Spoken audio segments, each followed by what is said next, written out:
Une fois qu'on commence, on ne sait plus s'arrêter. Blackout complet, mais je me retrouve par terre. Je n'arrive pas à me relever. Effectivement, je perds tout. Ma dignité de femme, les quelques amis qui me restaient. On n'est jamais alcoolique par hasard. Il y a souvent des douleurs, des souffrances, et qui, pour les femmes, touchent à l'intime.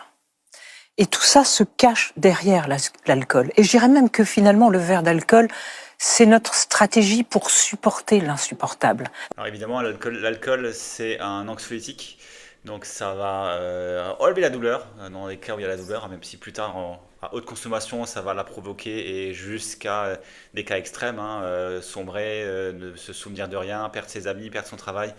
Voilà. Et elle dit beaucoup de choses vraies, hein, dans cette vidéo, hein, le fait que pour les femmes, ce soit encore plus grave. Déjà, les femmes, elles ont physiologiquement une tolérance moins élevée à l'alcool. Donc, quand elles seront dans un environnement, donc là, c'est une cadre sup de grands groupes, un environnement avec beaucoup d'hommes, bah, on va essayer de boire autant que les hommes pour se sentir intégrés. Donc, déjà, ça, c'est une première erreur parce que du coup, bah, le problème, c'est qu'on est beaucoup plus vite atteint par les effets de l'alcool, etc., etc. Donc en fait, oui, l'alcool peut être utilisé comme forme d'anxiolytique pour aider à supporter certaines douleurs, mais la vraie façon de faire, c'est de réfléchir à ces douleurs, les comprendre et passer outre, quoi. Donc, aller voir un psychologue, un psychiatre, n'importe qui, en parler, s'ouvrir à ses amis et essayer de vraiment creuser. Et il y a d'autres solutions que l'alcool qui existent pour passer au-delà de ces douleurs, même si l'alcool, c'est facile, c'est disponible et c'est accepté socialement. Voilà, mais donc tombez pas dans le piège.